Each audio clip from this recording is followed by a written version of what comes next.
स्वागत है आप सभी का पीडब्ल्यू के सॉफ्टसेल प्लेटफॉर्म के ऊपर। तो कैसे हैं आप सभी लोग। आज हम डिस्कशन करने वाले हैं क्लास 6 की जो एनसीईआरटी। क्लास 6 की एनसीईआरटी बिल्कुल जो एग्जाम ओरिएंटेड यहाँ पर होने वाला है।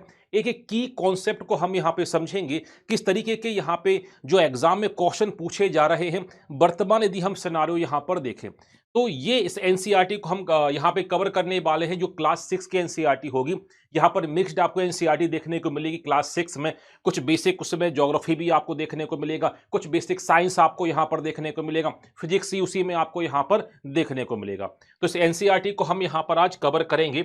साथ ही कुछ आपको इंफॉर्मेशन मैं आपको यहाँ पर दे दूं। ये जो एनसीईआरटी हम यहाँ पे कवर करेंगे तो इसके हम सारे कॉन्सेप्ट को हम यहाँ पर क्लियर करने वाले हैं, जो हमारे यूपीपीएससी एग्जामिनेशन के लिए बहुत ज़्यादा महत्वपूर्ण है। यदि आपको उसके नोट्स आपको चाहिए तो पीडब्ल्यू एप्लीकेशन के ऊपर आप आइएगा और पीडब्ल्यू एप्लीकेशन के ऊपर आप अपने आप को पहले एनरोल कीजिएगा और इसके नोट्स आप फ्री यहाँ से डाउनलोड कर सकते हैं। तो आपको नोट्स की किसी प्रकार की तकलीफ यहाँ पर नहीं होगी। आपके सारे नोट्स और कॉन्सेप्ट भी यहाँ पर क्लियर होते चले जाएंगे। उसके पहले मैं आपको बता दूं, जो भी एस्पिरेंट तैयारी कर रहे हैं यूपीपीएससी को टारगेट यहां पे बना रहे हैं, तो उनके लिए एक फाउंडेशन बैच आपको दिखाई देगा इंग्लिश माध्यम का। और साथ ही सर्वप्रथम जो बैच जो है ये हिंदी माध्यम का, ये फाउंडेशन बैच है, यानी कि प्री प्लस मींस दोनों को यहां पर ये कवर कराता है। साथ ही बात करना चाहूंगा, जो केवल प्रीलिम्स के क्रैश कोर्स की बात करना चाह रहे हैं या प्री की तैयारी करना चाह रहे हैं, उनके लिए आक्रोश ये आपका इंग्लिश मीडियम में आपको देखने को मिलेगा और हिंदी मीडियम का ऊर्जा बैच आपको यहां पर ये देखने को मिलता है। तो चलेगा, शुरुआत करते हैं क्लास 6 की एनसीईआरटी को। बात करते हैं, सबसे पहला टॉपिक जो आपको यहां पर दिखाई देगा, फूड से रिलेटेड टॉपिक यहां पर है। क्लास 6 की एनसीईआरटी काफी बेसिक एनसीईआरटी है, मगर इसमें भी कुछ ऐसे कंसेप्ट है जिनको जहां से क्वेश्चन बन सकते हैं और जो कंसेप्ट हमें पता होने चाहिए।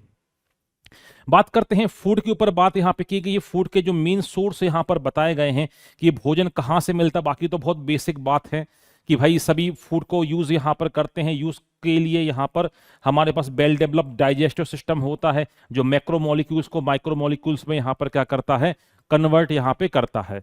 तो जो फूड के या खाद्य पदार्थों के जो सोर्स हैं, दो यहां पर मेन सोर्स बताए गए हैं। एक होते हैं फूड, एक होते हैं प्लांट सोर्स, और दूसरा आपको देखने को मिलेगा एनिमल। तो मेनली जो होते हैं हमें पौधों से यहां पर मिलते हैं, और जो एनिमल का भी यूज करते हैं एक अलग ही कैटेगरी है, ओमनीवोरस, सर्वाहारी कैटेगरी, जिसमें हम यहां पर आते हैं। तो यही बातें यहां पर बताई गई हैं कि भाई पौधों से क्या मिलता है और हमें जानवरों से हमें क्या मिलता है। तो इस टॉपिक में यदि हम बात करें कि खाद्य पदार्थों की चर्चा है, सो पौधों से क्या मिलता है, फोटोसिंथेसिस के थ्रू जो स्टार्च बनता है। तो जो भी चीजें आपको मिलती हैं, चाहे प्रोटीन मिले, चाहे कार्ब मिले, चाहे स्टार्च आपको मिले, सब पौधों से मिल रहा है। इसके अलावा बात करते हैं एनिमल से क्या मिलता है, तो यहाँ पे एग्जाम्पल के तौर पे बताया गया है। कुछ हम इंसेक्ट से भी चीजें यहाँ पर लेते हैं, जैसे हनी हो गया, फिर एग हो गया, मीट हो गया, पोर्क हो गया, बीफ हो गया। ये सभी कुछ हमें एनिमल से क्या होता है, प्राप्त होता है। अब यहां पर बात करते हैं एनिमल की कैटेगरी को बताया गया है on the basis of their food habit. भोज्य पदार्थ ग्रहण करने के आधार पर जीवों की बताई गई है कैटेगरी। सबसे पहले हमें देखने को मिलता है क्या, हर्बीवोर, हिंदी में से कहा जाता है शाकाहारी, दूसरे कहलाते हैं कार्निवोर, और तीसरे कहलाते हैं ओमनीवोरस या ओमनीवोर, सर्वाहारी, जिसमें बहुत उम्दा एग्जाम्पल हमें देखने को मिलेगा किसका, ह्यूमंस का। तो ह्यूमन आते हैं किस कैटेगरी में, ओमनीवोरस कैटेगरी में आते हैं। शाकाहारी अब आपको पता है जो फूड के लिए डायरेक्ट डिपेंड रहेंगे किसके ऊपर, पौधों के ऊपर। दूसरे कहलाते हैं कौन से, कार्निवोर्स, जो फूड के ऊपर जो प्राइमरी कंज्यूमर है ये उनके ऊपर डिपेंड रहते हैं, और दोनों को जो कंज्यूम कर पाते हैं इन्हें ओमनीवोर कहा जाता है।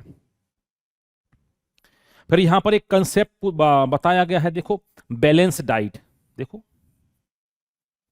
हालांकि आने वाली जो क्लासेस होंगी उसमें ज्यादा डिटेल में मैं आपको बताऊंगा बैलेंस डाइट के बारे में। Any diet that carries all essential food substances in a required proportion is refers to as balance diet. ऐसा भोजन जिसमें सभी प्रकार के आवश्यक भोज्य पदार्थ जैसे कार्बोहाइड्रेट, प्रोटीन, वसा एक निश्चित अनुपात में हो, जो कार्य करने के लिए एक शहरी व्यक्ति को लगभग 2300 से 2500 किलो कैलोरी और एक हार्ड वर्किंग पर्सन को 3500 से लेकर 4000 किलो कैलोरी एनर्जी प्रोवाइड करता है। इसे कहा जाता है क्या? बैलेंस डाइट यहां पर कहा जाता है। हम जब पढ़ेंगे माल न्यूट्रिशन पढ़ेंगे, कुपोषण पढ़ेंगे, तो कुपोषण का एक कारण यहां पर देखने को मिलता है क्या? जो बैड कुकिंग हैबिट, इसके बारे में भी जानकारी यहां पर बताई है। तो देखो, पहला देखो यहां पे कुकिंग हैबिट, जो नेचुरल कुकिंग हैबिट होती है, तो इससे हम बोलते हैं कि जो भोजन है उसका जो कलर है, उसका जो टेस्ट है, ये इन्हांस हो जाता है, उसका स्वाद बढ़ जाता है, कई बार न्यूट्रिशनल वैल्यू भी बढ़ जाती है, जैसे फर्मेंटेशन से भी बढ़ जाती है। ये तो एक नॉर्मल लाइन यहां पे लिखी है। फिर इसकी एक एक्सट्रीम लाइन यहां पर ये होती है कि जब खाना बनाने की बुरी आदत, जैसे मान लो ओवर कुक यदि आप कर रहे हैं, तो बहुत सारे मिनरल्स जो होते हैं, बहुत सारे मल्टीपल वाइटामिन जो होते हैं, ये यहां पर क्या हो जाते हैं? खत्म हो जाते हैं। फॉर एग्जाम्पल हम बात करते हैं, जो वाइटामिन जो होते हैं, वाइटामिन को हम बोलते हैं दे आर ऑर्गेनिक कंपाउंड। ये होते हैं कार्बनिक यौगिक। ऑर्गेनिक कंपाउंड ये होते हैं क्या? कार्बनिक यौगिक। कार्बन से क्या होते हैं? मिलकर बने हुए होते हैं। जब हाई टेम्परेचर यदि आप देते हो तो बहुत सारे मल्टीपल विटामिन क्या हो जाते हैं? ये डिस्ट्रॉय हो जाते हैं। तो एक उसका नेगेटिव ये है कि भाई एक सीमा तक तो हम हर खाने को निश्चित तापमान तक पकाते हैं, यदि हम ओवर कुक उसको यदि करते हैं तो उसकी न्यूट्रिशनल वैल्यू 0 भी हो सकती है। आगे की क्लासेस में मैं आपको बताऊंगा, इसमें तो बहुत बेसिक बातें यहां पर बताई गई हैं। सेकंड हम बात करते हैं, चैप्टर में हमें देखने को मिलेगा component of the food, component of food, जो खाद्य पदार्थ हैं इसमें क्या क्या यहां पर शामिल होता है। तो आप सभी को पता है इसमें मेन जो शामिल होगा कार्बोहाइड्रेट, सेकंड देखने को मिलेगा प्रोटीन, थर्ड हमें देखने को मिलेगा क्या? फैट। ये बहुत कॉमनली होगा कार्बोहाइड्रेट। इसका क्लासिफिकेशन हम आगे देखेंगे, sugar, non sugar, monosaccharide, disaccharide, oligosaccharide, polysaccharide. तो उसके बारे में यही जानकारी बताई गई है। तो फूड के कंपोनेंट में ये होते हैं मेन कंपोनेंट, साथ में हम मल्टीपल विटामिन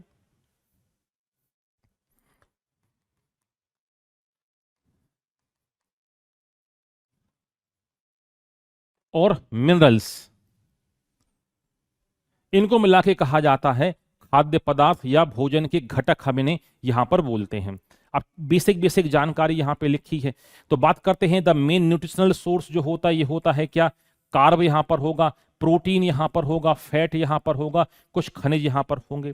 कार्बोहाइड्रेट, बसा, ये सभी एनर्जी हमें प्रोवाइड यहां पर करते हैं। सो बात करते हैं प्रोटीन। प्रोटीन क्या काम करता है? हम प्रोटीन को बोलते हैं बॉडी बिल्डर कहा जाता है। ये जो प्रोटीन जो होता है इसे हम बोलते हैं क्या? बॉडी बिल्डर, यानी कि शरीर का निर्माण करने वाला।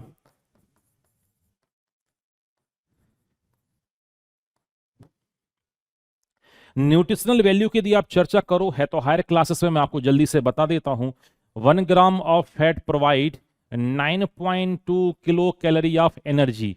इसको बोलते हैं एनर्जी डिपो। ऊर्जा संग्राहक के रूप में जाना जाता है, किसे? बसा को जाना जाता है। और जितने भी फूड कंपोनेंट हैं इन सभी में मैक्सिमम एनर्जी कौन देता है? मैक्सिमम एनर्जी प्रोवाइड करता है कौन? बसा यहां पर प्रोवाइड करता है। तो वही यहां पे लिखा हुआ है। इसके अलावा जो डाइटरी फाइबर्स जो होते हैं ये भी डाइजेशन में हेल्प करते हैं। ये फाइबर्स रफेस का काम करते हैं और पूरी एलिमेंट्री कैनाल को साफ कर देते हैं। इस फाइबर्स में हमें देखने को मिलता बहुत अच्छा फाइबर सेल्यूलोज।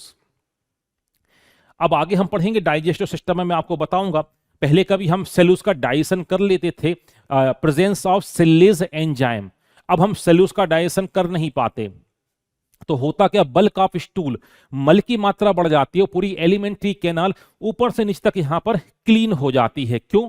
क्योंकि ये डाइजेशन इसका होता नहीं है, केवल इससे मिनरल्स और वाटर बॉडी एब्जॉर्ब यहां पर कर लेती है, और मैक्सिमम पानी जो होता है यहां से मिल जाता है। ये इसका फॉर्म चेंज होता है और स्टूल के माध्यम से ये बाहर निकल जाता है। तो इसलिए तो हम जो डाइट का जो कंसेप्ट लेकर आए हैं, तो डाइट का कंसेप्ट भी हम इसी फाइबर से ही तो लेकर आए हैं, जो हम रफीस का यूज करते हैं, है ना। जो हम कच्ची सब्जियां जो हम खा रहे हैं इनका डाइजेशन नहीं होगा, इनसे खनिज और पानी हमें मिल जाएगा और एलिमेंट्री कैनाल यहां पर हो जाती है क्या? क्लीन यहां पर हो जाती है। मल्टीपल विटामिन के ऊपर अभी चर्चा करूं, एक टेबल ही मैं लेकर आया हूं जो एनसीईआरटी में यहां पर बनी हुई यहां पर थी, है ना। तो यहां पर ये बता रहे हैं कि पोषक तत्व की यदि कमी हो जाए तो बहुत सारी बीमारियां, डेफिशिएंसी यहां पे हो सकता है, बहुत सारे माल न्यूट्रिशन टाइप आपको यहां पर देखने को मिल सकते हैं। इस सेकंड वाले टॉपिक में जो सबसे आईएमपी जो है, जो एनसीईआरटी में यहां पर साफ साफ लिखा हुआ है, वो रहा ये स्टार्च टेस्ट। ये आप एग्जाम उठा के देखोगे, एक बार एग्जाम में पूछा भी गया है। स्टार्च का परीक्षण कैसे करना है, तो सबसे पहले स्टार्च को समझ लें। स्टार्च होता है polysaccharide. Polysaccharide made up of more than 4 molecules of monosaccharide, 4 से अधिक अणुओं से मिलकर बना पॉलीसेकेराइड। ये है क्या, दरअसल ये है एक प्रकार का कार्बोहाइड्रेट। यह है क्या, एक प्रकार का कार्बोहाइड्रेट। सर स्टार्च कहां पर मिलेगा? स्टार्च मिलेगा हमें आलू में मिलेगा, स्टार्च हमें पोटैटो में मिल, आलू में मिल जाएगा, दूसरा चावल में हमें मिल जाएगा, स्टार्च हमें मिल जाएगा। और कहां मिलेगा हमें? मेन सोर्सेस के ये यही है स्टार्च के। नॉन शुगर कैटेगरी में आता है, स्वाद में मीठा नहीं होगा। तो आपने देखा होगा डायबिटिक पेशेंट होते हैं, डॉक्टर बोलते चावल नहीं खाना है, आलू नहीं खाना है, फिर हम बोलते इसमें मीठा तो है नहीं, मगर ये क्या है, पॉलीसेकेराइड, बहुत सारे ग्लूकोज, बहुत सारे मोनोसेकेराइड से मिलके क्या है ये बना हुआ है। ये एनर्जी बहुत ज्यादा यहां पर देता है। तो हमने बोला कि स्टार्च का परीक्षण कैसे करेंगे, तो एनसीईआरटी में साफ साफ बताया है। ये देखो आलू दिखाई दे रहा, आलू का टुकड़ा ही है। सबसे पहले क्या काम किया, स्टार्च लिया, तो स्टार्च के लिए इन्होंने एक पोटैटो को यहां पर काटा हुआ है। इसमें स्टार्च है कि नहीं? पोटैटो लिया, इसमें 2 से 3 ड्रॉप्स, 2 से 3 ड्रॉप्स किसकी डाली गई? आयोडीन की डाली गई। आयोडीन आपको डार्क ब्लूइश कलर का देखने को मिलेगा या ब्लैक कलर का आपको देखने को मिलेगा। जैसे ही हमने यहां पे बूंद यहां पे डाली और कलर उसका चेंज नहीं हुआ, ब्लू या ब्लैक कलर ही रिटेन रहा, तो हमने बोला इस पदार्थ में क्या है, स्टार्च उपस्थित है। तो हमने क्या काम किया, आलू लिया, आलू में स्टार्च है, हमें पता करना था कि है कि नहीं। हमने आयोडीन लिया, आयोडीन के 2-3 ड्रॉप हमने यहां पे डाले। जैसे हम डालेंगे तो हमें ब्लैक सा कलर मिलेगा या ब्लू कलर मिलेगा, तो हम समझ जाएंगे हमारे जो फूड यानी पोटैटो जो है, आलू में क्या स्टार्च उपलब्ध है ना। तो इसको बस आप याद रखना, ये क्या है, स्टार्च के लिए टेस्ट। अच्छा मैं आपको बता दूं, सेल्यूलोज भी पॉलीसेकेराइड होता है, मगर सेल्यूलोज आयोडीन के साथ कलर नहीं देगा। कलर देगा कौन? स्टार्च क्या देगा? ब्लैक या ब्लू कलर देगा। ये क्वेश्चन पूछा गया है। इस फूड कंपोनेंट वाले पोर्शन में दूसरा महत्वपूर्ण मुझे जो लगा कि जो आईएमपी है, प्रोटीन का टेस्ट, प्रोटीन का पता करने के लिए कि किसी फूड सब्सटेंस में प्रोटीन उपस्थित है या नहीं है। तो इसके लिए क्या करना है, कोई भी प्रोटीन फैक्टर आप प्रोटीन डाइट आप ले सकते हो, आप पल्सेस ले सकते हो, आप कहीं का कोई फ्लैश मांस आप ले सकते हो, जो भी कुछ आपको लगे। तो प्रोटीन का आपने सोर्स लिया, इसमें कॉपर सल्फेट के 2 ड्रॉप आपने डाले। इसके बाद आपको डालना है सोडियम हाइड्रोक्साइड के लगभग 10 ड्रॉप। आप जैसे ही डालोगे तो कलर कैसा हो जाएगा? कलर हो जाएगा बैगनी कलर हो जाएगा, जो इंडिकेट करता है कि ये प्रोटीन क्या है, प्रेजेंट है, प्रोटीन है उपस्थित।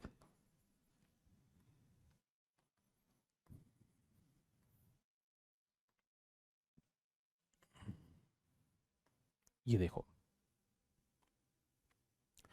तो ये है प्रोटीन का टेस्ट। करना कुछ नहीं, प्रोटीन में हमने क्या बोला, 2 ड्रॉप हमने क्या डाले यहां पे, कॉपर सल्फेट के डाले, 8 से 10 ड्रॉप हमने डाले किसके, सोडियम हाइड्रोक्साइड के डाले, और ब्लू सा कलर यहां पर हो गया। तो यहां पे बता ही रहा है कि कॉपर सल्फेट का क्या था, सॉल्यूशन था, इसमें हमने क्या डाला, सोडियम हाइड्रोक्साइड यहां पे डाला, तो ब्लू कलर हो गया। पॉजिटिव का मतलब है कि ये क्या है, यहां पर प्रोटीन उपस्थित है, ये देखो आप। और नेगेटिव मतलब हो गया क्या, यहां पर अनुपस्थित है। तीसरा बेसिक टेस्ट है, इसको तो आपने देखा होगा, मगर क्लास 6 के हिसाब से बताया गया कि जो फैट जो होता है ये कहां कहां में देखने को मिलता है। इस फैट में ऑयल आ जाता है, घी आ जाता है, वेजिटेबल इसमें ऑयल आ जाता है। तो उसमें बोला कि इसका पता करने के लिए क्या काम करना, फैट का कोई भी सोर्स ले लो आप, या तो आप लिख सकते हो मूंगफली, आप लिख सकते हो, उसको आपने एक कागज के ऊपर रखा है ना, और उसको प्रेस आपने किया, तो वो कागज क्या करेगा, उसका ऑयल खींच लेगा या सोख लेगा। इसका पता करने के लिए आपने ऐसा कुछ देखा होगा। ये कहलाता है फैट का टेस्ट कहलाता है। दरअसल यहाँ पर कोई भी खाने का आपने व्यंजन उसके ऊपर रखा तो उसने क्या काम किया, तेल को सोख लिया, है ना। तो ऑयली स्टेन हमें मिल जाता है तो हम बोलते हैं फैट उपस्थिति। तो अपने डे टू डे लाइफ में आपने देखा ही होगा, है ना, कोई भी खाद्य पदार्थ है, समोसे हैं या कचौड़ी को आपने यदि कागज में लिया है तो कागज कैसा हो जाता है, थोड़ा सा नर्म हो जाता है, वो सोख लेता है किसको, ऑयल को। तो ये आपने उसमें भी देखा होगा किसमें, हाँ, पूड़ी वगैरह को यदि आपने नॉर्मल कागज में रखा वो भी सोख लेता है।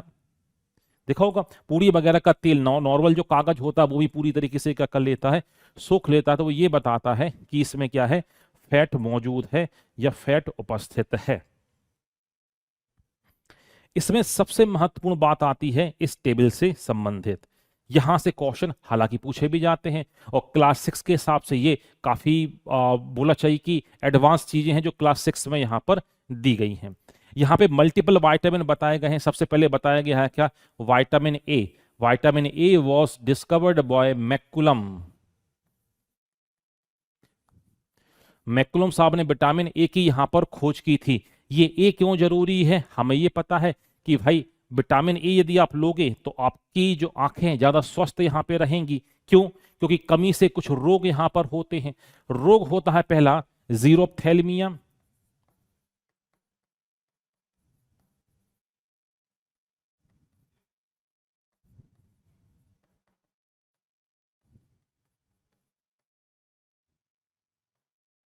जिसे कहा जाता है ड्राइंग ऑफ कॉर्निया, कॉर्निया का सूख जाना।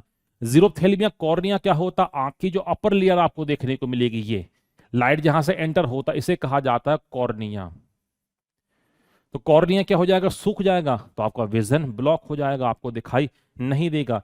तो विटामिन ए कहां से मिलेगा, ये सोर्स दिखाई दे रहा है आपको, ये तो आप देख ही लो, मगर मैं आपको एक लाइन बोलता हूं।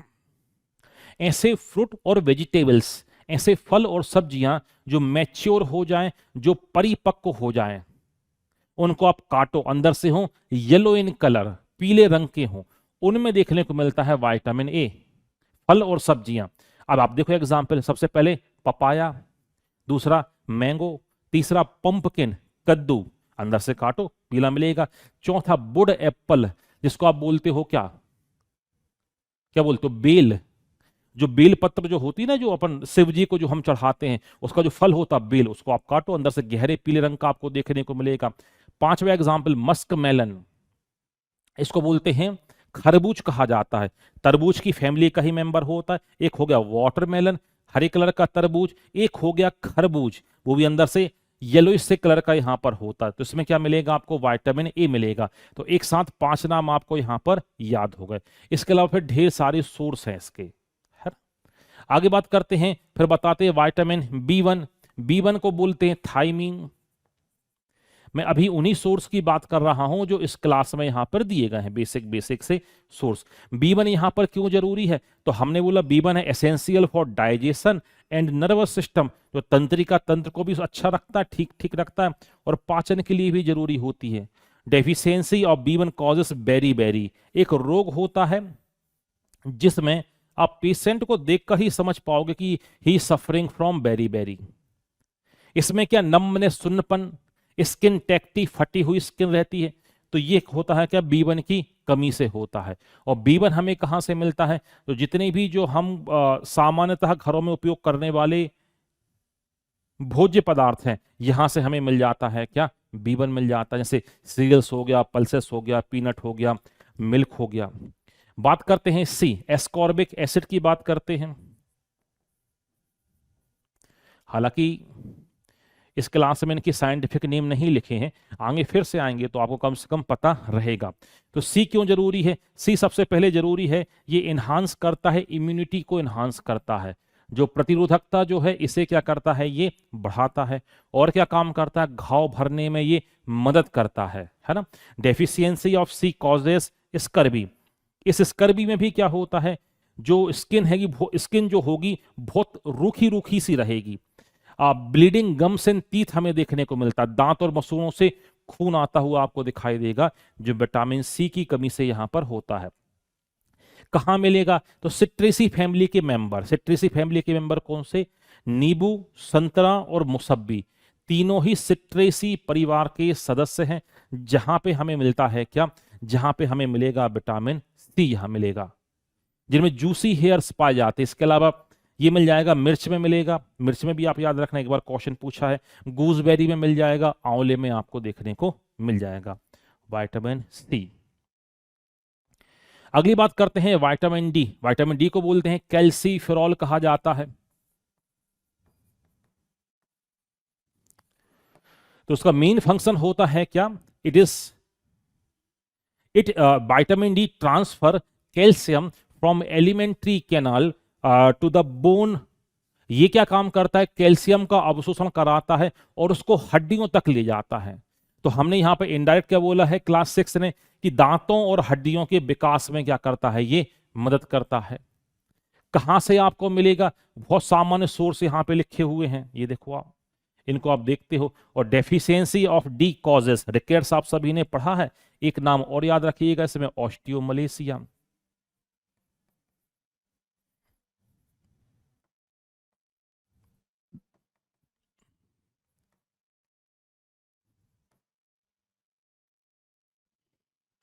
तो रिकेट्स होता है बच्चों में,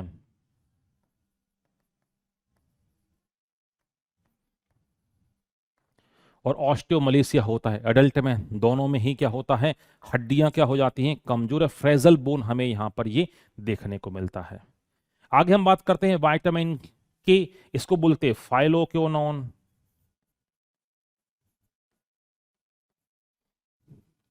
ये कुछ लोग इसे बोलते हैं एंटी हीमोरेजिक भी विटामिन।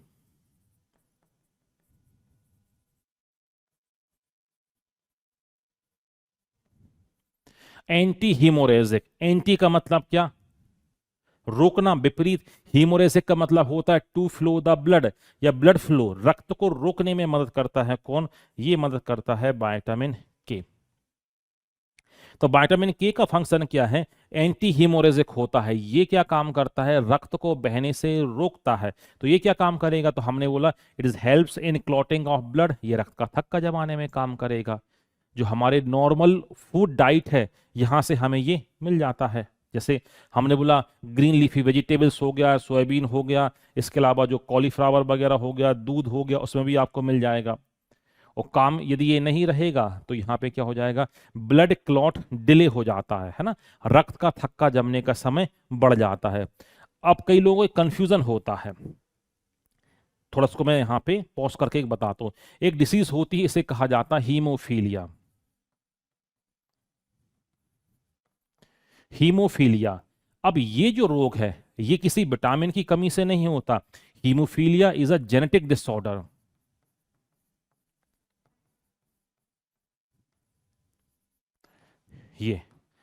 ये आनुवांशिक रोग होता है, कौन, हीमोफीलिया।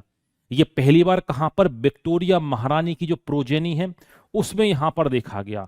तो कई लोगों ने इसे एक नाम भी यहां पर दिया है, इसे बोला जाता है haemophilia is also known as royal disease.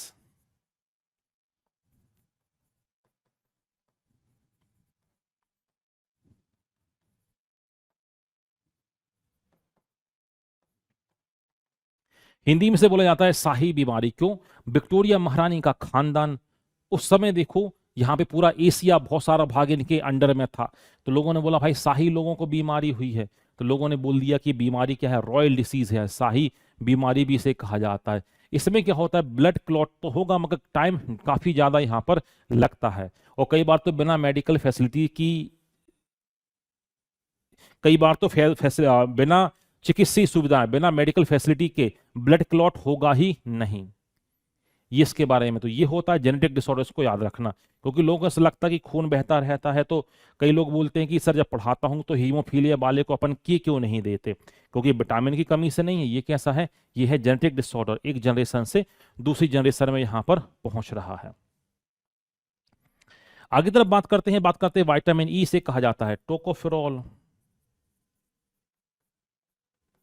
ये इसे बोला जाता है क्या, टोकोफेरॉल कहा जाता है। तो विटामिन ई को कुछ लोग ब्यूटी विटामिन भी यहां पर बोलते हैं, है ना। ये स्किन के लिए अच्छा होता है, मगर स्किन में लगाने के लिए नहीं, खाओगे अंदर से नरिशमेंट मिलेगा, तब ये विटामिन की यहां पर अच्छा यहां पर रहता है। तो ये कुछ नॉर्मल सोर्स लिखे हैं। महत्वपूर्ण बात ये है, देखो उसने क्या बोला है, इसने बोला है जनन संबंधी समस्याएं, vitamin deficiency of E causes, sorry, vitamin E responsible for spermatogenesis in the mail.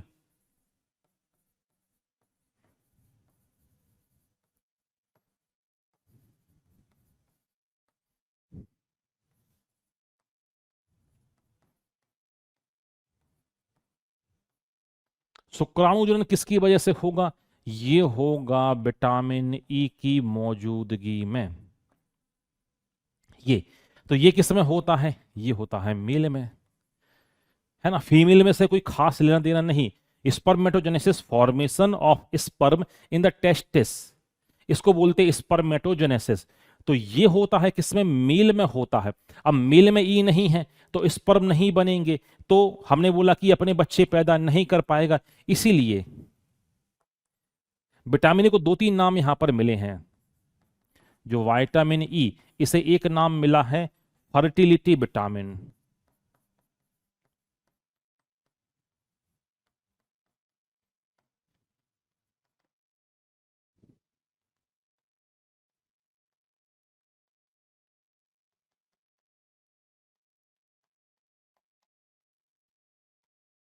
दूसरा नहीं कहा, इसे कहा जाता है anti sterility vitamin. Fertility English का शब्द है, फर्टाइल शब्द जो होता है उसको हिंदी में बोलते उर्वर, और स्टेराइल शब्द को हिंदी में बोलते बंध है। दोनों शब्दों का मीनिंग एक ही है, उर्वर जो अपने बच्चे पैदा कर सके, बंध जो अपने बच्चे पैदा ना कर सके। इसका मतलब क्या हुआ, यदि आपको ई बॉडी में आपके मिलेगा, ई मिलेगा, तो क्या होगा, स्पर्मेटोजेनेसिस ठीक ठीक होगी, तो वो अपने बच्चे पैदा कर सकेगा, इसलिए इसको नाम दिया fertility vitamin. Anti sterility, sterility का मतलब जो अपने बच्चे पैदा ना कर पाए, उसके आगे लगा एंटी, विपरीत, उल्टा, मतलब कर पाए। तो ये विटामिन ई को कुछ नाम दिए हैं इस काम के आधार पर। तो यहां पर केवल क्लास 6 में एक लाइन यहां पे लिख दी है कि जनन संबंधी समस्याएं।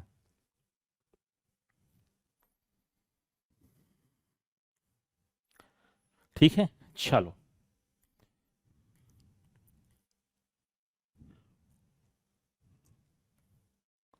अब और बेसिक जानकारी जल्दी से आप देखो। आप यहां पर बताए गए अलग अलग कंपोनेंट, अलग अलग कंपोनेंट क्या क्या आपको प्रोवाइड यहां पर करते हैं। जैसे आपने बोला कि जो मोटे अनाज होते हैं, गेहूं, सीरियल्स होते हैं, इनसे क्या मिलता है, इनसे मिलता है कार्बोहाइड्रेट मिलता है।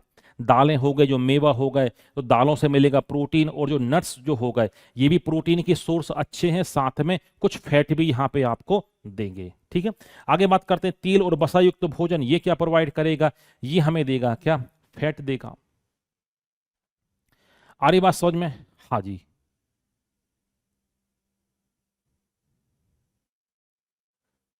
ठीक है, अब आपने ये बोला कि जो कार्बोहाइड्रेट जो है ये क्या है, ये मेन एनर्जी सोर्स है। मुख्यतः कार्बोहाइड्रेट के फॉर्म में ही क्या मिलती है हमें, ऊर्जा यहां पर मिलती है ना। इसके अलावा जो आपने पल्सेस के ऊपर बात की है, दालें, मूंगफली, सोयाबीन जो हो गया, इनसे मिलेगा प्रोटीन। प्रोटीन क्या काम करेगा, वृद्धि करेगा। अभी हमने बोला कि प्रोटीन को बोला जाता है बॉडी बिल्डर कहा जाता है। फैट जो होता है, इसके अलावा कहाँ से, मक्खन, जितने भी तेल हैं, एडिबल ऑयल, यहां से फैट मिल जाएगा। और ये क्या काम करेगा, ये एनर्जी प्रोवाइड करेगा और शरीर को गर्मी देगा। गर्मी क्यों देगा, हमें पता है कि जो एडिपोज टिश्यू जो होता है, अंदर की गर्मी को बाहर निकलने से रोकेगा, तो शरीर गर्म यहां पे रहेगा। और ये इसको बोलते हैं, फैट को कहा जाता है एनर्जी डिपो। क्यों, कि 1 gram of fat provide 9.2 kilo calorie of energy. इसका मतलब जिसमें जितनी चर्बी होगी उसके पास एनर्जी उतनी ज्यादा है लंबे समय तक उपयोग करने के लिए। इसका बहुत अच्छा एग्जाम्पल मैं पॉलिटी से देता हूं, आप लोग पॉलिटी पढ़ते होंगे। तो भाषाई आधार पर जब राज्यों के पुनर्गठन की मांग उठी, तो आंध्र प्रदेश पहला भाषाई आधार पर राज्य बना। तो वहां पे आंदोलन किया था, पोटी श्री रामल्लू साहब ने आंदोलन शुरुआत की थी। करीब 56 दिन तक इन्होंने भोजन नहीं किया, काफी हेल्दी थे, फिर बहुत पतले से वहां पर हो गए 56 दिन तक। मतलब बॉडी का फैट बर्न हुआ, पहले कार्ब बर्न हुआ, फिर फैट बर्न हुआ, फिर धीरे धीरे बोन्स में डिके यहां पर होने लगता है। इसका मतलब ये हुआ कि जिसके पास जितना ज्यादा फैट, चर्बी है, वो उतने लंबे समय तक बिना खाए रह सकता। पानी तो आवश्यक है, पानी तो आवश्यक है। इसके अलावा हरी जो सब्जियां जो होती हैं, है ना, ये सेल्यूलोज का अच्छा सोर्स यहां पे होते हैं। विटामिन और खनिज आपको यहाँ पर मिलेंगे। मेनली हम बात करते हैं, ये सोर्स आपको दिखाई दे रहे हैं, ये सी के सोर्स आपको दिख रहे हैं, और सी के सोर्स से क्या क्या होता है तो अभी हमने यहाँ पर देख ही लिया है।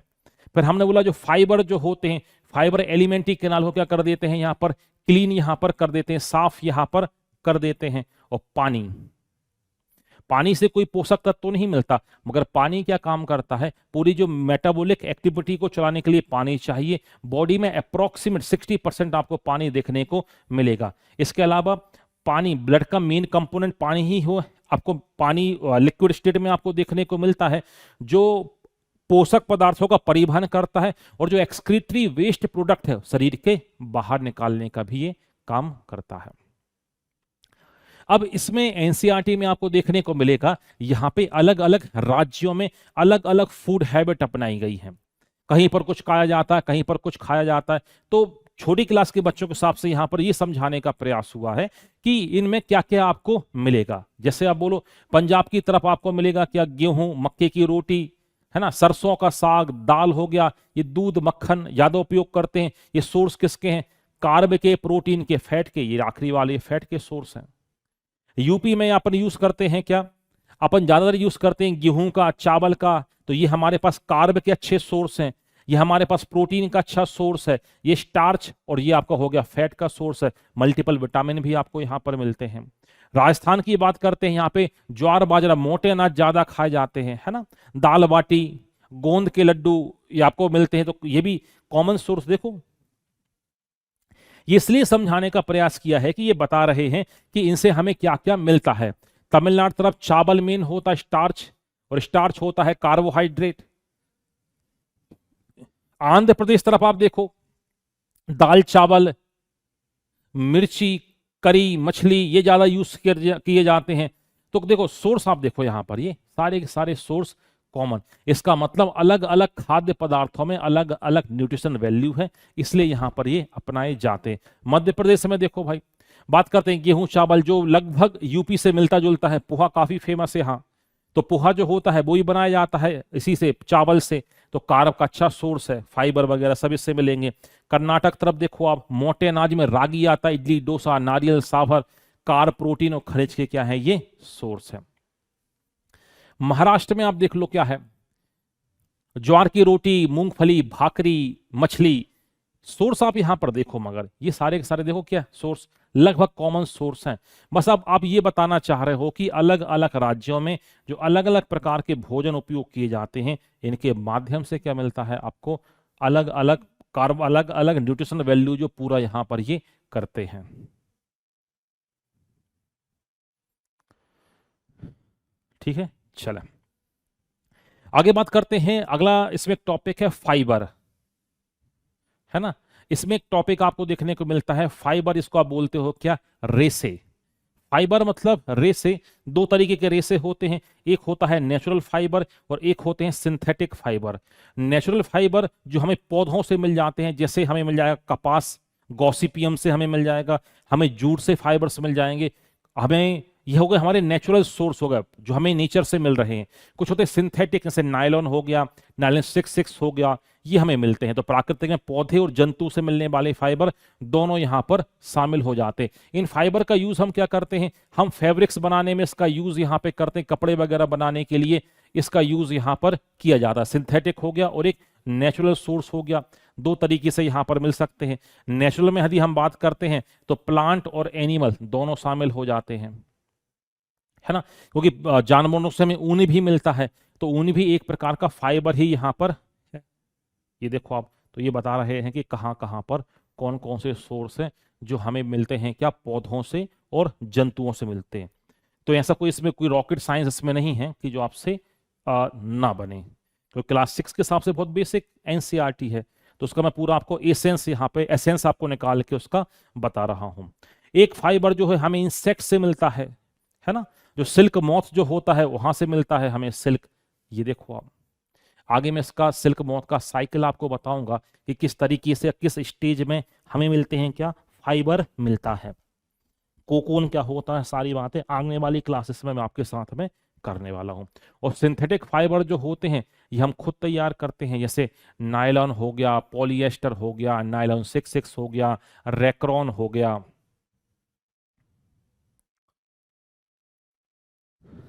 ठीक है, चलो फिर कपड़ा बनाने की कुछ विधियां के बारे में यहाँ पे बताया गया है कि कैसे कैसे पहले के समय हम हाथों से बुन के से तैयार करते थे, वर्तमान समय में हम यहाँ पे मिलों के माध्यम से हम तैयार कर रहे हैं। तो ये कुछ विधियों के ऊपर चर्चा यहाँ पर की गई है।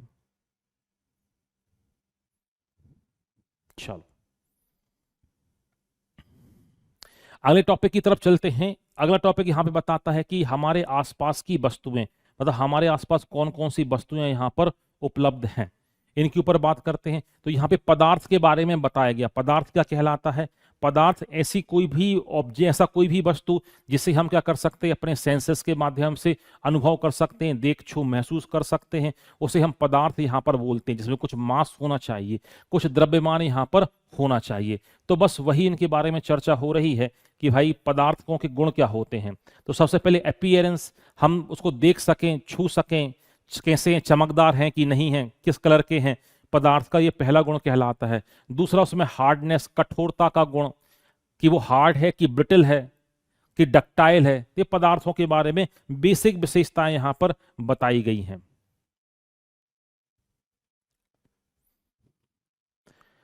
अगला बताया गया इसमें सॉल्युबिलिटी, विलेयता, कि किस पदार्थ में ये घुल रहा है, किस में यहां पर नहीं घुल रहा है।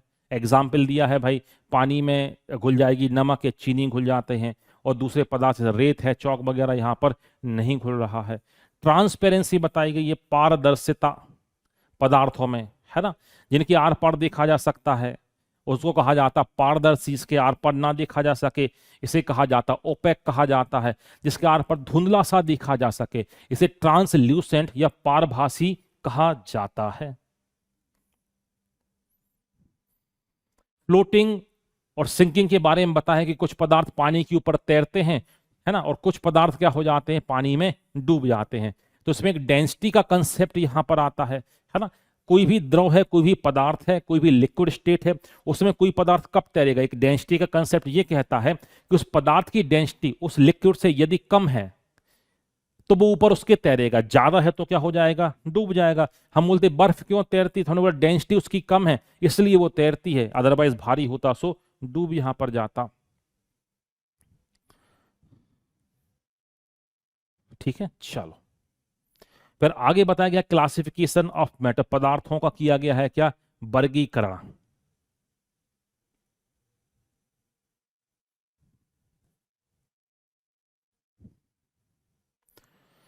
ये देखो, तो बेसिक क्लासिफिकेशन मैं आपको यहां पर बता देता हूं मैटर का। मैटर को दो कैटेगरी में यहां पर बांटा गया। हायर क्लास का क्लासिफिकेशन है, पहला कहलाता है फिजिकल क्लासिफिकेशन। फिजिकल में जाता है क्या, सॉलिड, लिक्विड और गैस। हिंदी वाले बोलते हैं ठोस, द्रव और गैस। दूसरा होता है केमिकल क्लासिफिकेशन। केमिकल क्लासिफिकेशन यानी रासायनिक वर्गीकरण दो टाइप में है, एक प्योर सब्सटेंस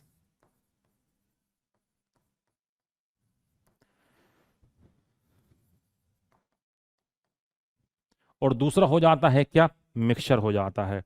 प्योर सब्सटेंस शुद्ध पदार्थ को फिर दो भागों में यहां पे बांटा है।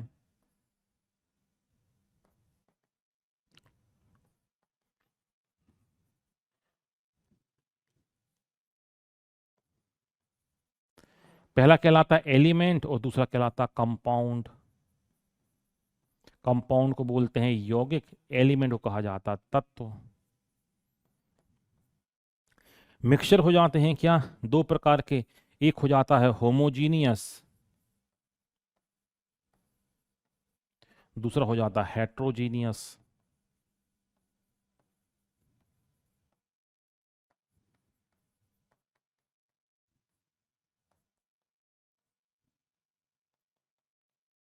समांगी और विषमांगी मिश्रण। एलिमेंट की फिर तीन कैटेगरी हो जाती हैं, ये हायर क्लासिफिकेशन में आपको बता रहा हूं। पहला हो जाता है मेटल, दूसरा हो जाता है नॉन मेटल, तीसरा हो जाता है मेटलॉइड।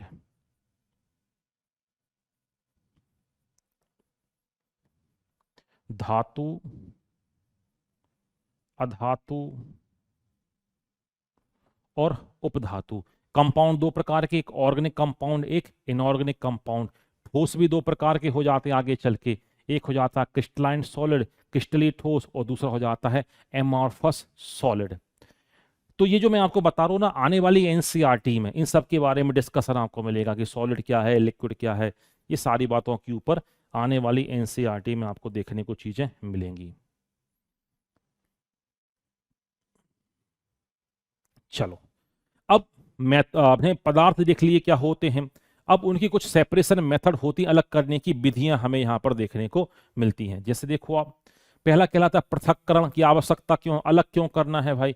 तो कुछ पदार्थ हैं, कुछ उनमें इम्प्योरिटी है, अशुद्धियां हैं, उनको अलग करने के लिए कुछ हम विधियों को अपनाते हैं। जैसे हमने बोला, घरों में आपने देखा हो किसी भी चीज से, हाथ से कुछ चीजों को हम क्या कर रहे हैं, अलग यहाँ पे कर रहे हैं, है ना। किसी चीज को कूट रहे हैं हम, या सीविंग कर रहे हैं, छन्नी से छना के अलग कर रहे हैं, है ना। तो ऐसे ये कुछ बेसिक बेसिक विधि हम छान रहे हैं, उसका वाष्पीकरण कर रहे हैं। तो ये बेसिक बेसिक ये कुछ विधियां यहां पर शामिल हैं। अवसादन, छानना, फटकना, ये देखो आप, ये बहुत कॉमन मेथड है, मतलब कोई ऐसी विधियां नहीं है कि जो आपने घरों में ना देखी हो। वाष्पीकरण मतलब उड़ा देना, जैसे पानी में नमक मिला, मैंने कहा कैसे अलग करोगे, तो आपने बोला कि सर पानी को हम गर्म करेंगे, तो पानी उड़ जाएगा, सॉल्ट क्या रह जाएगा, नीचे बैठा रह जाएगा तली में। उसी को आगे लिखा हुआ है इंग्लिश में। देखो, फिर हम बात करते हैं जल में घुलनशीलता पदार्थों का अगला गुण होता है। कुछ पदार्थ पानी में घुलते हैं, कुछ नहीं घुलते हैं। तो इसका बेसिक कंसेप्ट जो है वो आगे आपको समझ में आएगा। सॉल्वेंट ब्लैक दो प्रकार के होते हैं, एक होता पोलर सॉल्वेंट, एक होता है non polar solvent. Polar solvent ऐसे सॉल्वेंट होते हैं जिसमें दो पोल्स होंगे, तो ध्रुवीय विलायकों में ध्रुवीय पदार्थ के हो जाते हैं, घुल जाते हैं। अध्रुवीय पदार्थों में ध्रुवीय पदार्थ नहीं घुलते। ये कंसेप्ट आपको आगे यहां पर देखने को मिलेगा। एक बहुत अच्छा शब्द यहां पे बोलते हैं, देखो, सैचुरेटेड सॉल्यूशन, हिंदी में इसको बोलते हैं संतृप्त विलयन। विलयन की तीन कैटेगरी होती हैं, एक होता है संतृप्त विलयन, एक होता है असंतृप्त विलयन, और तीसरा होता है क्या, अति संतृप्त विलयन होता है। संतृप्त विलयन क्या कहलाता है कि रूम टेम्परेचर पर किसी सॉल्यूट को किसी सॉल्वेंट में आपने घोला, और सॉल्वेंट नॉर्मल टेम्परेचर पर नहीं घुल रहा है, इसको आपने बोला क्या, सैचुरेटेड सॉल्यूशन संतृप्त विलयन। मैंने एक गिलास पानी लिया, रूम टेम्परेचर पर देखा 5 चम्मच चीनी ही घुल रही थी, ज्यादा घोला था वो तली में बैठ रही थी, तो 5 चम्मच चीनी मैंने इसमें घोल दी, तो मैंने बोला दिस इज सैचुरेटेड सॉल्यूशन, यह एक संतृप्त विलयन है। अब 5 की जगह मैंने 4 चम्मच चीनी घोली, इसका मतलब 1 चम्मच चीनी घुलने की इसमें जगह है। इस विलयन को बोलूंगा मैं असंतृप्त विलयन, अनसैचुरेटेड सॉल्यूशन। तीसरा अति संतृप्त विलयन, super saturated solution. Room temperature पर 5 चम्मच चीनी घुल गई थी, इसके बाद नहीं घुल रही थी, मैंने कहा इसमें और घुलना है, तो किसी ने बोला कि इसको गर्म कर दो, तो मैंने इसको गर्म किया, गर्म किया तो 2 चम्मच चीनी और घुल गई, अब मैंने अति कर दी है। तो संतृप्त विलयन का तापमान बढ़ाकर और विलय की मात्रा दी आप घोलोगे, इसे अति संतृप्त विलयन कहा जाता है। तो इस तरीके से होते हैं, ये 3 प्रकार के हमें देखने को मिलते हैं। संन्यस्त विलयन भी इसे ही कहा जाता है ना, ये भी आप याद रखिएगा।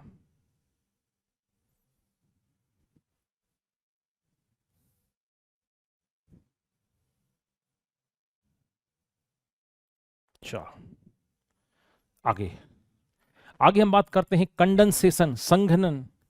ये भी बहुत बेसिक मेथड। संघनन क्या, जैसे एक कुकर लो, कुकर में पानी भरो, पानी को गर्म करो, पानी भाप में परिवर्तित होगा, स्थिति अलग करके यहाँ एक पाइप लगा दो, आप यहां से पानी इकट्ठा कर लो, ये होगा कंडेंसेशन। इस कंडेंसेशन के माध्यम से ही तो जो बारिश का पानी होता है, संघनन प्रक्रिया के माध्यम से तो हो रहा है। तापमान बढ़ा, सो भाप क्या हुई, ऊपर गई, ऊपर जाके कंडेंस हुई, संघनित हो रही है भाई, बूंद बूंद, और फिर वो नीचे यहाँ पे गिरेगी आगे चल के, ये कहलाता कंडेंसेशन। भाप का ठंडा होकर पानी में बदल जाना, इसे कहा जाता है कंडेंसेशन कहा जाता है। ठीक है, चलो इसमें आगे देखते हैं हम क्या कुछ केमिकल चेंजेस के बारे में आपको देखने को मिलेगा। कुछ आसपास कुछ परिवर्तन हो रहे हैं। तो परिवर्तन को दो कैटेगरी में बांटा है। पहला कहलाता है रिवर्सिबल चेंजेस, हिंदी वाले कहते हैं उत्क्रमणीय परिवर्तन, दूसरे कहलाते अनुत्क्रमणीय।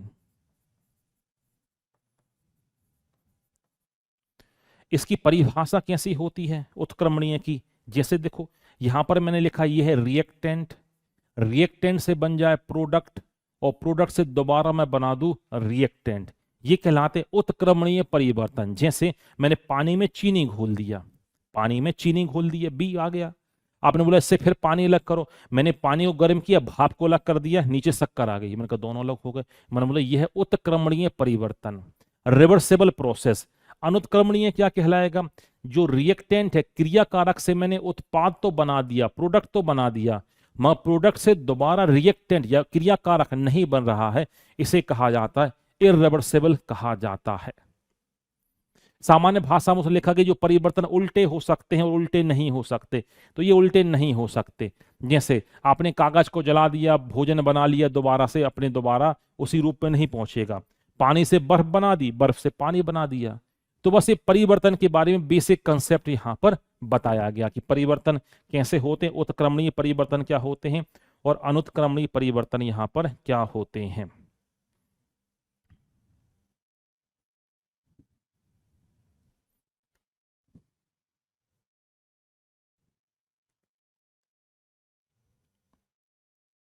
चलो अब आगे बात करते हैं। इसमें आप देखो इस टॉपिक में थोड़ा बॉटनी की झलक यहां पर आपको देखने को मिलेगी, है ना।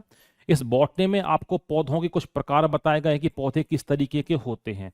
तो पौधों में यह बताया गया है कि पौधे कैसे होते हैं, कुछ हर्ब्स होते हैं, कुछ झाड़ियां होती हैं, है ना। ये देखो आप इस तरीके के कुछ आपको देखने को मिलेंगे, कैसे क्लाइंबिंग आपको देखने को मिलेंगे, आरोही पौधे जो दूसरे के सहारे यहाँ पर चलते हैं, चढ़ते हैं, ऊपर की तरफ चढ़ते हैं, है ना। दूसरी कैटेगरी में आपको कुछ हर्ब्स आपको देखने को मिलेंगी, जड़ी बूटियां आपको यहाँ पर देखने को मिलेंगी, इनके तने कमजोर होते हैं। ये कैसे होते हैं? रेंगते हुए जमीन पर क्या होते हैं, चलते हैं, मतलब वृद्धि करते हैं। जैसे आपने एग्जाम्पल दिया पुदीन हरा, ये का पौधा आपने यहाँ पर देखा हो। कुछ यहाँ पे झाड़ियों के बारे में विशेषताएं बताई गई हैं कि मॉडरेट साइज के यहाँ पर ये होते हैं, पतले होते हैं, है ना। जैसे रोज हो गया, हिबिस्कस मतलब गुड़हल का पौधा हो गया। ये देखो ट्री के बारे में जानकारी दी गई क्लास 6 में। ये कैसे होंगे? लॉन्ग होंगे, मजबूत आपको यहाँ पर देखने को मिलेंगे, और साथ ही आपको यहाँ से क्या मिलेंगे, लकड़ियां और दूसरे अन्य उत्पाद यहाँ पर क्या होगा, आपको प्राप्त यहाँ पर होते हैं। ये तो ये कहलाते हैं पेड़। क्लाइंबर्स में ऐसे पौधे आते हैं, हिंदी में उसको बोलते हैं आरोही पौधे, जिनके तने मजबूत नहीं होते, हार्ड नहीं होते, जो टेंड्रिल आपने देखा होगा इन पौधों में, कुछ इस तरीके के होते हैं टेंड्रिल। ये इनके सहारे, हिंदी में इसको बोलते हैं प्रतान कहा जाता है, इसके सहारे क्या होता है, ये ऊपर की तरफ चढ़ते हैं।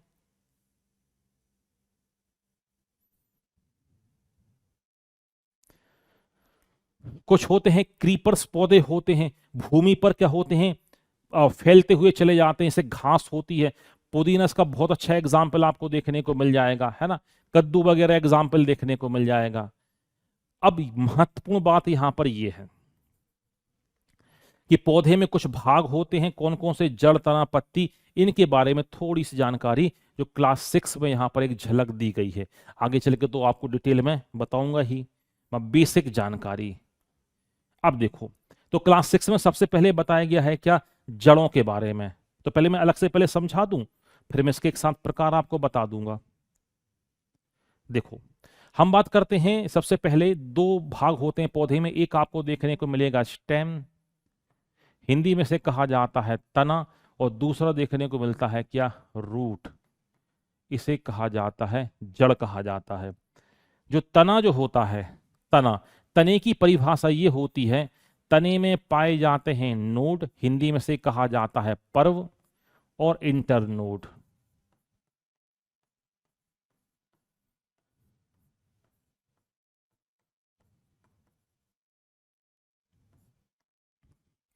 पर्व और पर्व पर्व और पर्व संधि, ये तनों में पाए जाते हैं, जड़ों में ये नहीं पाए जाते। बाकी तो बहुत बेसिक चीजें कि तना पानी खींचती हैं, तना मैकेनिकल सपोर्ट देता है, तना जमीन के ऊपर, जड़ जमीन के नीचे, क्लास 6 के हिसाब से बात कर रहा हूं मैं।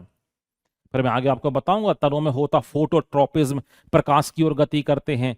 ये रूट जियोट्रोपिज्म जमीन की ओर, या हाइड्रोट्रोपिज्म क्या करती हैं, सो करती हैं। फिर स्टेम की टाइप, मॉडिफाइड स्टेम देखेंगे हम यहाँ पर। तो हम यहाँ पे देखेंगे राइजोम देखेंगे, कॉर्म देखेंगे, हम ट्यूबर देखेंगे, बल्ब देखेंगे, वो अगली बड़ी क्लास में देखेंगे। अभी बहुत बेसिक जानकारी मैं आपको बता रहा हूँ कि जड़ और तने में हम अंतर कैसे करें। तो हमने बोला जड़ में पाया, तने में पाया जाता है नोड और इंटरनोड पाया जाता है। तो अब क्वेश्चन निकल के ये आता है कि सर ये नोड क्या होता है और ये इंटरनोड क्या होता है। ध्यान से देखना।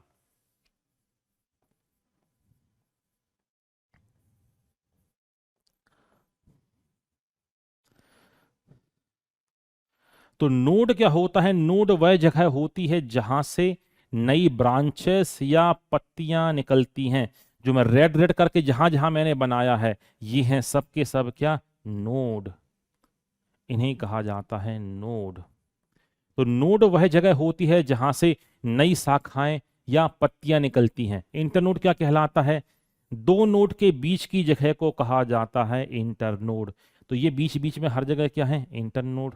ये क्या है, जहां से शाखाएं निकल रही हैं, ये कहलाएगा नोड। और दो नोड की बीच की जगह कहलाएगी क्या, इंटरनोड कहा जाता है। ये आ रही बात समझ में। तो ये तने में पाया जाता है, जड़ में नहीं पाया जाता। आगे क्लास में आपको बताऊंगा। फिर वो पूछेगा बताओ पोटैटो जड़ है कि तना, ये मॉडिफाइड स्टेम होता है। कुछ समय तक आलू को आप रखा रहने दो, इसमें पाए जाते हैं क्या, नोड पाए जाते हैं। यहां से क्या हो जाएगा, नई शाखाएं निकलने लगेंगी। ये तो ये नोड है और इंटरनोड। फिर पूछेगा ऐसे ही होगा आपको किसमें, अदरक में होगा, हल्दी में ऐसे ही होगा। वो डिस्कशन में आगे करूंगा। जड़ें जो होती हैं दो प्रकार की आपको देखने को मिलेंगी। एक जड़ें कहलाती हैं, इन्हें कहा जाता है टैप रूट, हिंदी वाले से बोलते हैं मूसला जड़ें। दूसरी कहलाती एडवेंटिशियस रूट।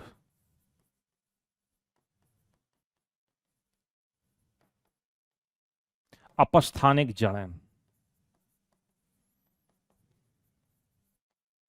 अब इनको समझो। जब कभी भी बीज आप लगाते हो तो बीज के दो भाग होते हैं, है ना। कभी भी कोई बीज अंकुरित करने को आप लगाओगे, मिट्टी में लगाओगे, थोड़ा सा अंकुरित हो तो उसको खाड़ के आप देखना। एक भाग होगा जो ऊपर की ओर गति करेगा, ऊपर की ओर निकला रहेगा, इसे कहा जाता है प्लीम्यूल।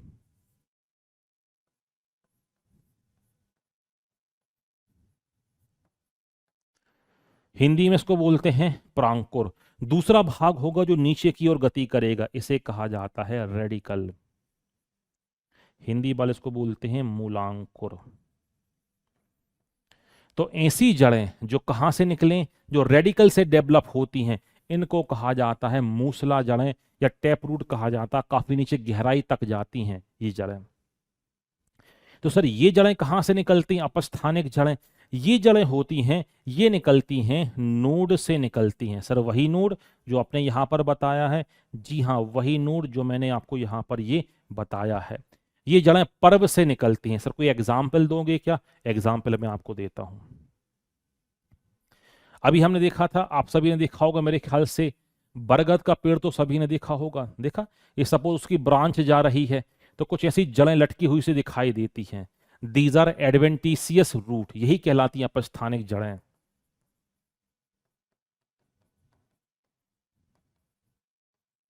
ये अपस्थानिक जड़ें या एडवेंटिशियस रूट, इन्हीं को ही कहा जाता है ये। अच्छा और बताइए सर, गन्ना देखो आप, गन्ने में देखो जो नोड होती है ना, गठान होती, कुछ जड़ें आपको निकलती हुई दिखाई देंगी, ये हैं एडवेंटिशियस रूट। या मक्के का पौधा आपने देखा हो, मक्के का पौधा देखा ना, कुछ इस तरीके का रहेगा। ये हो गया मक्के का पौधा, ये देखो कुछ, ये क्या है, ये है एडवेंटिशियस रूट, ये है अपस्थानिक जड़ें। ये देखो, आ रही बात समझ में। तो बस वही जड़ के बारे में आपको बेसिक जानकारी बताई गई है कि जड़ें क्या काम करती हैं, कितने प्रकार की होती हैं। फिर कुछ चर्चा की गई है पत्तियों के बारे में। अब पत्तियां दो प्रकार की होती, इसमें बताया नहीं गया, उसका वेनेसन बस यहाँ पे बताया गया, सो वो मैं आपको बताता हूं। लीफ देखो ये, फिर आपको मैं इसके ढेर सारे भाग आपको बताऊंगा आगे। लीफ, लीफ क्या होता है, इसका मेन काम होता है फोटोसिंथेसिस करना। इसमें छोटे छोटे से होल छिद्र पाए जाते हैं जहां से ऑक्सीजन और CO2 का आदान प्रदान होता है। ये सिंपल लीफ है, आगे चल के मैं आपको कंपाउंड लीफ भी आपको यहां पर बताऊंगा। पत्तियों का मेन काम क्या है, प्रकाश संश्लेषण यहां पर करना, ये इनका होता है क्या, मुख्य काम होता है। अब देखो यहां पर ये कुछ आपको दिखाई दे रहा है, एक लाइन ये गई, ये गई, ये गई, ये क्या है, इसे कहा जाता है बॉटनी की लैंग्वेज, इसको बोलते हैं वेनेसन।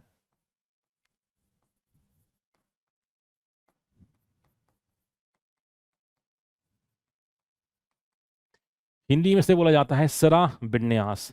सिराओं का क्या है, ये विन्यास है। तो अलग अलग पत्तियों में सिरा विन्यास अलग अलग प्रकार का हमें देखने को मिलता है। तो ये सिरा विन्यास कैसा है, ये सिंपल है। कुछ में आपको पैरेलल सिरा विन्यास आपको देखने को मिलेगा, जैसे आप देखो, आपने देखा उसकी पत्ती, केले की पत्ती को आप देखोगे कुछ इस तरीके की होती केले की पत्ती, तो उसमें पैरेलल यानी कि समांतर सिरा विन्यास ऐसा देखने को मिलेगा। ये देखो आप, कई में आपको जाल के जैसा देखने को मिलेगा, रेटिकुलेट देखने को मिलेगा, ये आपको केले की पत्तियों में देखने को मिलेगा। कई पत्तियां ऐसी होंगी जिनमें आपको रेटिकुलेट जाल के जैसा, ये ढेर सारे सिरा विन्यास यहाँ पर होते हैं। इनके माध्यम से ये मिडरब होती है, इस पत्ती को क्या मिलता है, न्यूट्रिशन यहाँ पर मिलता है, पोषण यहाँ पर मिलता है।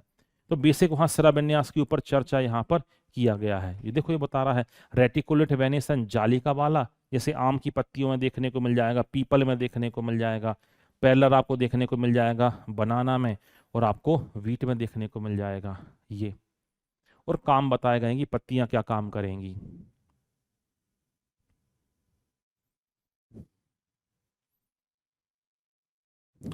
आगे बात की गई है वाष्पोत्सर्जन की, बात की गई है।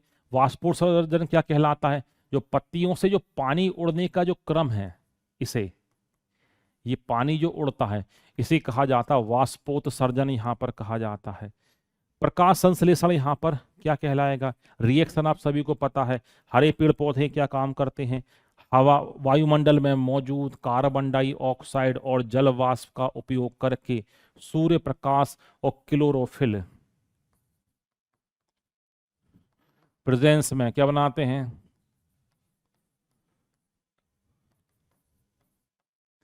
ये होल एन कर दो, स्टार्च बनाते हैं, साथ ही ऑक्सीजन गैस यहां पर निकलती है, ये हो जाती फोटोसिंथेसिस की क्या, रिएक्शन।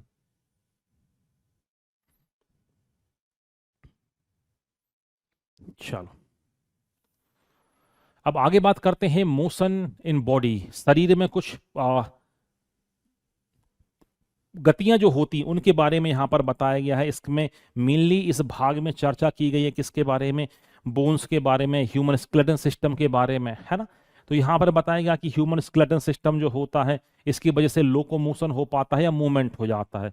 लोकोमोशन क्या कहलाता है, ये एक जगह से दूसरी जगह चले जाना, जैसे मैं यहां से, this is locomotion, this is movement, ये गति हो रही है, वो किसकी वजह से हो पाता है, ये हो पाता है केबल और केबल बोन्स की वजह से यहां पर हो पाता है।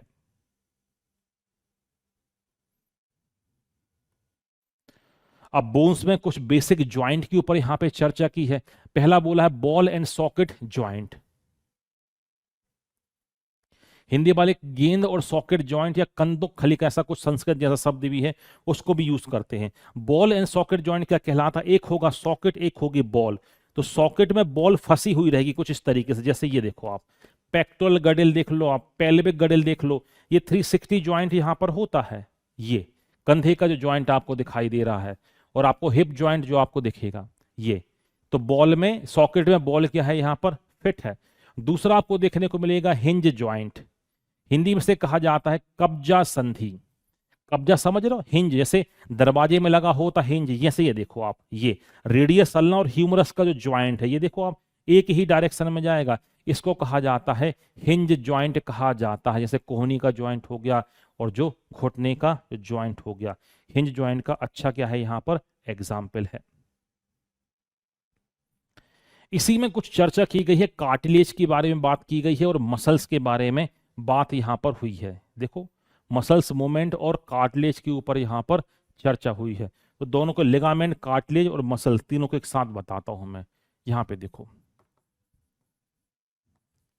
लिगामेंट, हिंदी में भी बोलते हैं भाई इसको लिगामेंट। लिगामेंट का काम होता है एक बोन टू बोन अटैच करना, एक बोन से दूसरे बोन को जोड़ने का काम किसका है? लिगामेंट का। ये देखो ये जब लिगामेंट आवश्यकता से खिंच जाता है, इसे ही आप बोलते हो मोच बोलते हो। इसी का ही भाई होगा टेंडोन। टेंडोन क्या काम करता है? ये मसल टू बोन,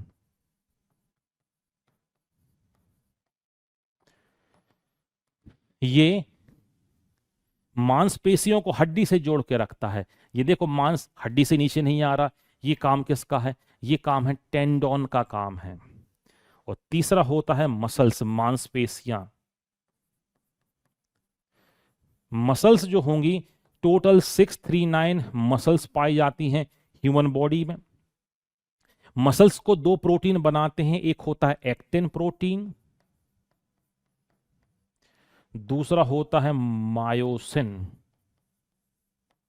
ये एक्टिन और मायोसिन प्रोटीन से क्या बनती है? मसल्स यहां पर बनती है। तो ये बेसिक जानकारी यहां पर बताई गई है कि लिगामेंट क्या होते हैं, टेंडोन क्या होते हैं और इनका काम यहां पर क्या होता है। ये देखो आप, अब कुछ ह्यूमंस में हमने यहां पर देखा, तो कुछ यहाँ पे जीवों के बारे में चर्चा हुई, जैसे केचुआ हो गया, स्नेल हो गया, कॉकरोच हो गया। तो हमने बोला भाई इनमें भी तो लोकोमोशन होता है, इनमें भी तो गतियां होती हैं। जैसे हमने बोला केचुआ, तो केचुआ में पाए जाते स्ट्रक्चर सीटी बोला जाता है इन स्ट्रक्चर को। ये जिनके माध्यम से क्या करता है? वो गति यहां पर करता है ना। तो घोंगे में क्या होता है? घोंगे में आपको देखो पैर के माध्यम से, तिलचट्टे में देखो ये भी पैर के माध्यम से, और इमरजेंसी आ जाती है तो क्या हो जाता है? ये पंख भी इसके पास होते हैं। यदि आपने तीनों तरफ से इसको आपने घेर लिया, चारों तरफ से घेर लिया, तो उड़ के भी ये चला जाएगा। तो ये उसके बारे में जानकारी कि भाई और जीव भी क्या करते हैं? गति करते हैं और लोकोमोशन भी यहां पर करते हैं।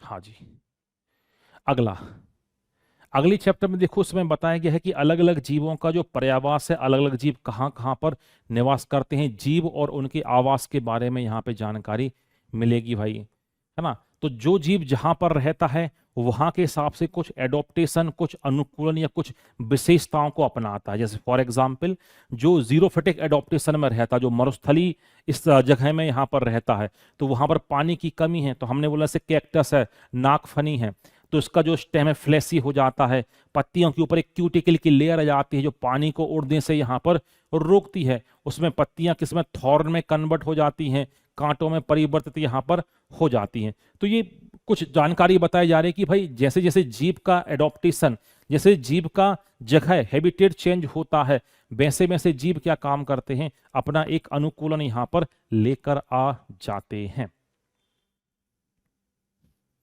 ठीक है,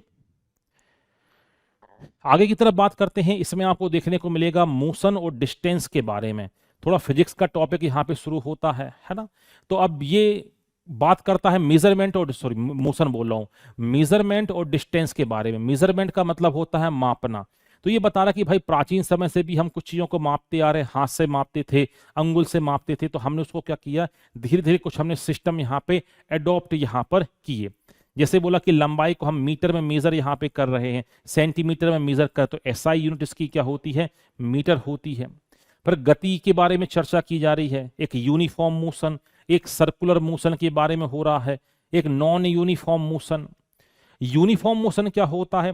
जब समान समय में समान दूरी तय करो, इसे कहा जाता है यूनिफॉर्म मोशन। जैसे 1 घंटे में 40 किलोमीटर, 1 घंटे में 40 किलोमीटर, एक समान गति से कहा जाता है।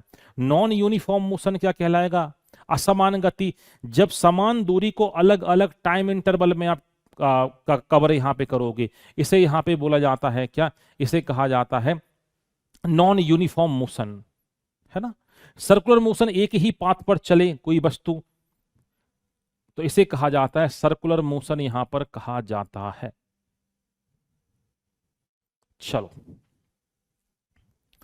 अगला देखो, अगली हम बात करते हैं, यहां पे आपको देखने को मिलेगा फिजिक्स का ही टॉपिक लाइट। लाइट के बारे में हम आगे हालांकि पढ़ेंगे ही। लाइट की वजह से हम देख पाते हैं ये मैकेनिकल वेव होती है, यांत्रिक तरंग होती है, चलने के लिए माध्यम की आवश्यकता यहां पर नहीं होती। फिर यहां पर बेसिक बताया गया है, लॉ ऑफ रिफ्लेक्शन के बारे में चर्चा हुई है ना। परावर्तन के बारे में यहां पर बात बताई है। परावर्तन क्या कहलाएगा, बाउंस बैक हो रहा लाइट उसी मीडियम में हो रहा है, ये बीच में एक हाइपोथेटिकल लाइन, इसको बोला नॉर्मल, ये angle of incident, angle of reflection, ये देखो आप। फिर रिफ्लेक्शन भी दो टाइप का होता है, एक होता है रेगुलर रिफ्लेक्शन स्मूथ सरफेस से, एक होगा इरेगुलर रिफ्लेक्शन ये रफ सरफेस से। मगर दोनों ही क्या काम करते हैं, लॉ ऑफ रिफ्लेक्शन को फॉलो करते हैं, मतलब परावर्तन के नियम को का पालन यहां पर होता है। आ रही बात समझ में। फिर कुछ बेसिक जानकारी मिरर के बारे में। अभी तो आपको पता है पारदर्शी क्या कहलाते हैं, अपारदर्शी अभी चर्चा यहां पर हुई, पारभासी यहां पर क्या कहलाते हैं। मिरर हो जाते हैं फिर दो प्रकार के, पहला कहलाते हैं क्या, प्लेन मिरर, हिंदी वाले से बोलते हैं समतल दर्पण। दूसरा हमें देखने को मिलता है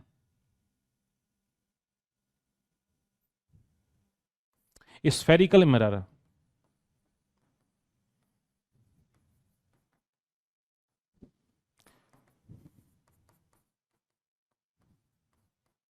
गोलीय दर्पण। फिर ये दो प्रकार के हो जाते हैं, एक हो जाएगा कॉनकेव, एक कॉन्वेक्स।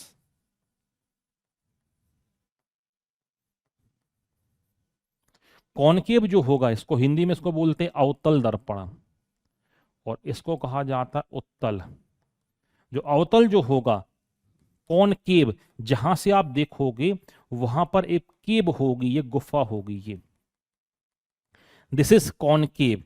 ये जो मैंने लाइन बनाई है ये क्या है, साइनी सरफेस है ना। कॉन्वेक्स क्या होगा, जहां से आप देखोगे वो उभरा हुआ होगा, दिस इज कॉन्वेक्स। और प्लेन मिरर कैसा होगा, स्ट्रेट यहाँ पे होता, सीधा होता है। इनकी कुछ प्रॉपर्टीज होती हैं, इनकी कुछ विशेषताएं होती हैं, है ना। जैसे सेंटर ऑफ कर्वेचर, फोकस, वो आपको अगली हायर क्लास में आपको यहाँ पर देखने को मिलेगा।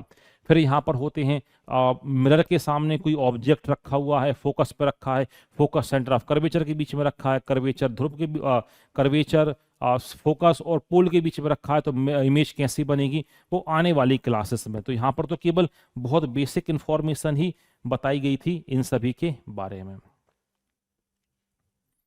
आगे हम बात करते हैं इलेक्ट्रिक सर्किट, ये भी फिजिक्स का टॉपिक है।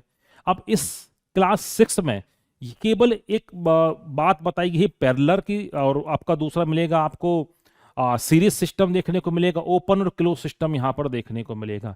बस यही बातें यहां पर बताई गई हैं इस वाले पूरे टॉपिक में, है ना, ये वाले टॉपिक में।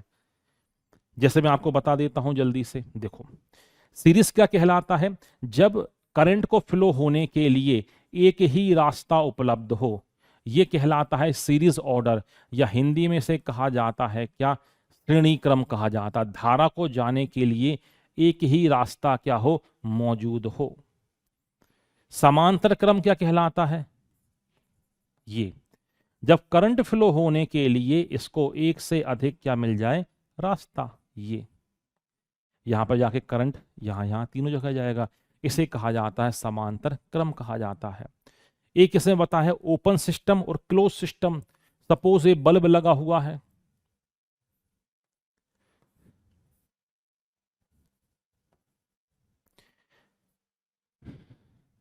यहां पर आपने लगा दी बैटरी प्लस माइनस, यहां पे आपने कर दी, इसको बोलोगे आप ओपन सर्किट, क्योंकि वो खुला है सर्किट। बंद कर दोगे तो बल्ब क्या हो जाएगा, रोशन हो जाएगा। तो ये कुछ इस तरीके की बातें इस वाले टॉपिक में हमें देखने को मिलती हैं। फिर अगला टॉपिक है फन विथ मैग्नेट, चुंबक के साथ कुछ मनोरंजन करना, बच्चों को सिखाना चुंबक के बारे में। हायर क्लास में ये भी फिर डिटेल में है। यहाँ का इसका पूरा कंक्लूजन ये है कि किसी भी चुंबक में दो पोल्स होते हैं, एक होता है नॉर्थ पोल, एक होता है साउथ पोल। अगली बात यहां पर है कि यदि चुंबक को दो भाग में भी आप तोड़ दोगे, यहां से आप कट कर दो, इन दोनों पोल्स को आप अलग नहीं कर सकते हो। ये तीसरी बात, सेम पोल में होगा क्या रिपल्सन और अपोजिट में होगा क्या अट्रैक्शन यहां पर होगा। फिर आप बोलोगे कि भाई चुंबक जो है ये चिपक रहा है, तो हमने बोला कि ये चुंबक जो है इसका जो मैग्नेटिज्म है, चुंबकत्व है, ये कैसे खत्म होगा। तो हमने बोला इसको गर्म कर दो, इसके अंदर आपको मिलेंगे कि इसके मॉलिक्यूल जमे हुए, गर्म करोगे तो रैंडम फैल जाते हैं, तो चुंबक का चुंबकत्व नष्ट हो जाएगा। उसको जमीन पे आप घिस दो तब भी खत्म हो जाएगा, हथौड़े से आप पीट रहे हो तब भी उसका चुंबकत्व क्या हो जाएगा, यहां पर खत्म हो जाता है। फिर इसमें मैग्नेटिक लाइंस की बारे में बात की है, जो N2S यहां पर दिखाई देंगी आपको। फिर इनके बारे में विशेषताएं ये बताई गई हैं, ये एक दूसरे को नहीं काटती, N2S चलती हैं, मैग्नेट के अंदर H2N यहां पर चलती हैं। और अगला पॉइंट ये बताया है कि जो मैग्नेटिक फील्ड जो होती है ये कहलाते पोल्स, ध्रुवों पर, यहां पर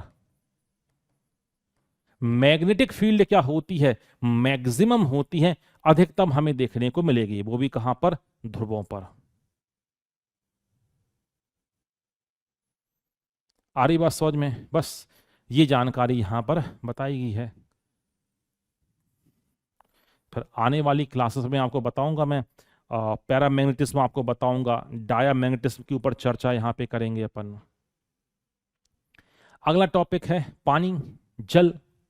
जल सभी जीवों के लिए जरूरी है, हमने बोला बिल्कुल, 60% वाटर यहां पर है, तीनों अवस्थाओं में आपको देखने को मिल जाएगा, ठोस में भी, सॉलिड में भी, लिक्विड में भी, गैस में भी।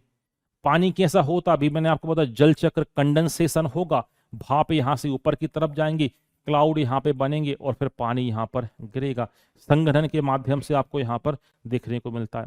मिसयूज ज्यादा करोगे तो जल संकट, अभी आप गर्मी के समय देख ही लोगे, न्यूज़पेपर और अखबार इसी से भरे हुए आपको देखने को यहां पर मिलेंगे।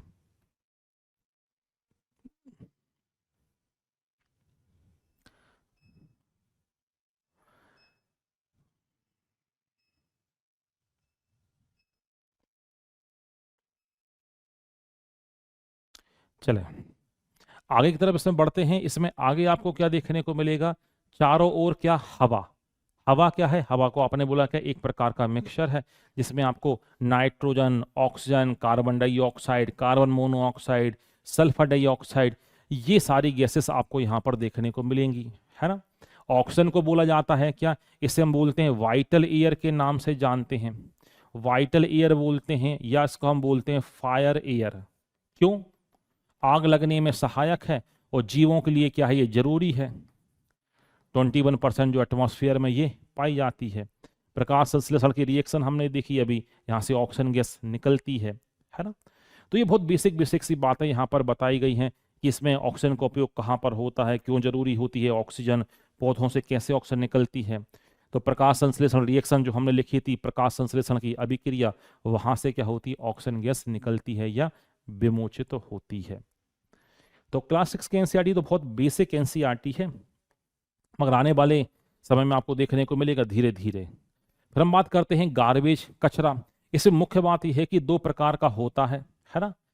एक होता है बायोडिग्रेडेबल, दूसरा होता है नॉन बायोडिग्रेडेबल। हिंदी बोलते जैव अपघटनीय कचरा और दूसरा होता है जैव अनपघटनीय कचरा। जैव अपघटनीय कचरा जो होता है, जो स्वतः ही ब्रेक डाउन हो जाए, टूट जाए, जैसे घरों से निकले हुए सब्जियों के छिलके, पुरानी सड़ी गली सब्जियां, कागज के टुकड़े, इनको आप नेचर में ही छोड़ दोगे तो ये स्वतः ही अपने आप ही खत्म हो जाते हैं। जबकि दूसरा हमें देखने को मिलता है नॉन बायोडिग्रेडेबल, ये प्रकृति में नष्ट नहीं होगा, इसमें हैवी मेटल्स आ गए, कांच के टुकड़े आ गए, प्लास्टिक आ गए, बहुत सारी आपको केमिकल कंपाउंड आपको यहां पर देखने को मिल जाएंगे। इन्हें कहा जाता है क्या, जैव अनपघटनीय कचरा, नॉन बायोडिग्रेडेबल सब्सटेंस, यहां पर इसे नॉन बायोडिग्रेडेबल वेस्ट इसे यहां पर कहा जाता है। वही देखो बात लिखिए कि यहां पे खत्म हो जाता है, यहां पर ये खत्म नहीं होता है। ठीक है, चलो अब हमने बोला कि जो कचरा खत्म नहीं होता, तो हमने क्या बोला, उसके लिए क्या करना पड़ेगा, हाँ, जो सॉलिड वेस्ट ट्रीटमेंट प्लांट हम यहाँ पे लगाते हैं, है ना, ठोस प्रबंधन हम उसका करते हैं, कचरे का प्रबंधन करते हैं। तो जो कचरा जहाँ से रिसाइकल हो सकता है उसको मैक्सिमम हम रिसाइकल यहाँ पे कर लेते हैं, अधिकतम कचरे को। जो रिसाइकल नहीं होता है उसमें से हम पहले जो मेटल्स वगैरह होते हैं, हैवी मेटल्स, वो निकाल लेते हैं। और कुछ ऐसा कचरा होता है कि जो कब कुछ काम का ही नहीं है, इसको डिकम्पोज ही करना होगा। तो इसको हम क्या करते हैं, जो फर्नेस जो होते हैं, भट्टियां जो होती हैं, बंद भट्टियों में हम ऑक्सीजन की प्रेजेंस में इसको जलाते हैं। ऊपर फिल्टर लगा होगा, फिल्टर बैग लगा होगा, तो बहुत कम नुकसानदायक गैसेस हवा में यहां पर निकलेंगी। ये ऐसा काम यहाँ पर किया जाता है इस कचरे के प्रबंधन के लिए। कचरे के प्रबंधन में हम पानी में जो भी देखा था, आगे एक एनसीईआरटी है मेरे ख्याल से 8th में कि 9th में है, उसमें वाटर ट्रीटमेंट हम प्लांट देखेंगे कि किस तरीके से भाई नदियों में गंदा पानी ना छोड़ के उसको ट्रीट करके छोड़ना, जो उसकी बीओडी ज्यादा है उसकी बीओडी को कम करना, बायोलॉजिकल ऑक्सीजन डिमांड को कम करके छोड़ना, ताकि वो नेचुरली ही पानी नदियों के माध्यम से क्या हो जाए, साफ हो जाए। ये भी हमें आगे वाली क्लासेस में मिलेगा। बायोडिग्रेडेबल को हम कंपोस्ट कर सकते हैं, इसमें ये बताया है। कंपोस्ट मतलब खाद बनाकर उसको पेड़ पौधों में यहाँ पे ला सकते हैं, उपयोग यहाँ पर कर सकते हैं। तो कुल मिला के जो गार्बेज है कितने प्रकार का होता है, गार्बेज से क्या क्या नुकसान हो सकते हैं, उसका मैनेजमेंट कैसा करना है, प्रबंधन कैसा करना है, तो इन सभी मुद्दों के ऊपर यहाँ पर बात की गई है इस वाले टॉपिक में। बस है तो बहुत बेसिक एनसीईआरटी। धीरे धीरे जैसे हमारी ये सीरीज आगे बढ़ेगी, आपको अभी तो बेस ही बना हुआ है, हालांकि चूंकि अब आप पढ़ते हो इन सब चीज़ों को जानते ही हो, और मेरे ख्याल से सभी लोग ग्रेजुएट लगभग यहाँ पर हैं, तो इन चीज़ों के बारे में समझते हैं कि बहुत बेसिक यहाँ पे टर्म यहाँ पे यूज़ किया कि भाई कक्षा 6 का जो बच्चा है वो इन चीज़ों को यहाँ पर समझ सके। धीरे धीरे आने वाले समय में क्लास 7th की, 8th की, 9th की एनसीईआरटी में आपको बताऊंगा, बेस उसका यही रहेगा। हाँ, कुछ बातें इसमें धीरे धीरे आगे की तरफ बढ़ती जाएंगी। ठीक है, तो चलिएगा मुलाकात करते हैं सभी लोगों से अगले लाइव सेशन में। अगले सेशन में हम बात करेंगे कुछ और नए बीमारियों के बारे में और कंसेप्ट के बारे में, जो हमें अगली एनसीईआरटी मतलब क्लास 7 की एनसीईआरटी में मिलेगा। जो जो बातें यहाँ पर रुकी रह गई हैं, वो बातें क्लास 7 की एनसीईआरटी वहाँ पर डील करती है। ठीक है, चलिएगा, ओके भाई, थैंक यू।